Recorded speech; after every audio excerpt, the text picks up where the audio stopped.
Hi, this is James Hahn with Real Life Rosary, and this is a daily meditation for real life. My friends often ask me, what do you do, just sit around and make videos all day? No, I don't. I have a job. I actually have a couple jobs, some businesses that I run. One is, both of them are actually sales. I'm a salesperson. One thing I sell is my books, my rosaries, my talks, those types of things. To help you grow in your faith, I'm trying to sell those things. The other thing I try to sell is life insurance. I work for a company that sells life insurance and annuities and all that good stuff. So I've chosen to sell the two most difficult things in the entire world: life insurance and the faith. My wife says that if she'd have known my love affair for pain and suffering and rejection, she didn't know she'd have married me. But it's okay. We're doing all right. So I'm a salesman and I try to sell those things. But one thing I've learned through years of selling is that questions are extremely important. And not necessarily questions that you might ask people, but asking in your mind, in your heart, why are these people saying the things they're saying? Why are they asking the questions they're asking? What's the motive behind these questions and statements?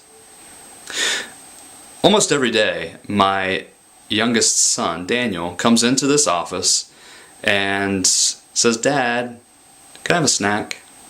Now, I'm upstairs here in my office. I'm making phone calls, I'm writing, I'm talking to people.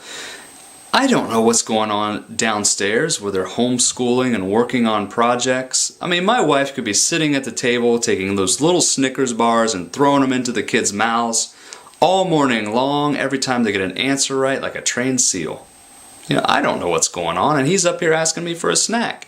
So I'll say, "Daniel, where's your mother?" "Downstairs." "Did you ask her?" "Yeah." "What did she say?" "No." "Then why are you asking me?" "'Cause I'm hungry," or he's bored, or whatever. So what's the motive behind Daniel's question, "Dad, can I have a snack?" He wants to get something that he's already been told no. He wants to try to worm his way around that. If he can get Dad to say yes, and then he can maybe move the ball forward. Most likely not, but maybe he can. So questions are very important, trying to figure out what's the motive behind people's questions or their statements. So in today's gospel, there's a very interesting question posed to Jesus about the afterlife, about heaven, about marriage. This question is posed by the Sadducees. We don't hear a lot about the Sadducees. They're usually lumped in with the Pharisees, Sadducees, Democrat, Republican. It's all the same, is basically what we think, but their belief system is very, very different. In fact, Jesus would more closely align himself with Pharisees. I know that's hard for people to imagine because it's usually him taking whips to these guys, but the belief system is much more close to the Pharisees than the Sadducees. In other parts of Scripture, he says, the Pharisees sit on the chair of Moses, meaning that they have authority. They are the teachers of the law. They have authority. Do what they say, but not what they do. Follow the law, but don't follow their example. So there were some real issues with the Pharisees, but he would align his belief system more closely with them. The Sadducees, on the other hand, had a completely different belief system. And we see one of those beliefs in today's gospel about the resurrection. The Sadducees did not believe in bodily resurrection, and that's why they were sad, you see. That's borrowed, but I love it. The Sadducees did not believe in the bodily resurrection. They believed that one lived forever through family name, through lineage. So my father is a Han, I'm a Han, my boys are Hans, and hopefully they're boys, and it just continues on and on and on, so that our name, our family, the name of Han lives on forever. If not, then it's as if it didn't exist. It's blotted out. And this is their belief system. So if someone were to marry and die before they had kids, it would be expected that someone in the family with the name would marry the widow and present those offspring. So that's where this question comes about the resurrection. If this woman marries a man, they don't have any offspring, he dies, His brother marries her, no offspring, he dies, and on for 7 brothers. Whose wife will she be in the resurrection? Well, first of all, we need to get an investigation going to figure out what is going on with this lady. 7 dudes? But that's not in Scripture. So what is their thought process behind all this? And that's what Jesus starts to address, that they don't understand that the resurrection, there is no marriage. Marriage is for this time.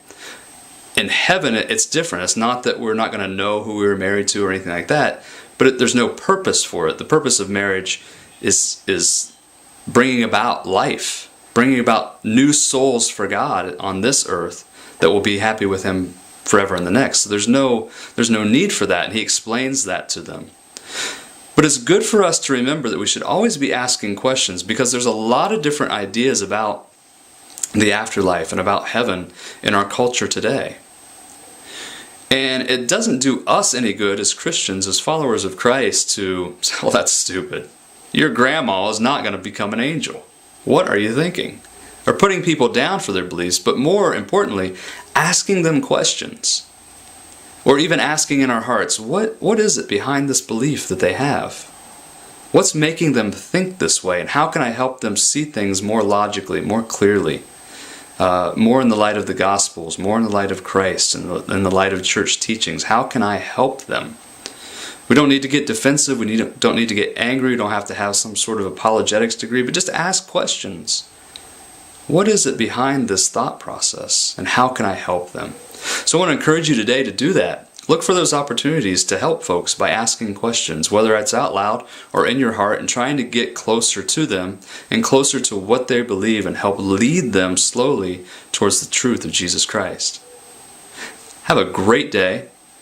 May God bless you. This is James Hahn with Real Life Rosary, and a daily meditation for real life.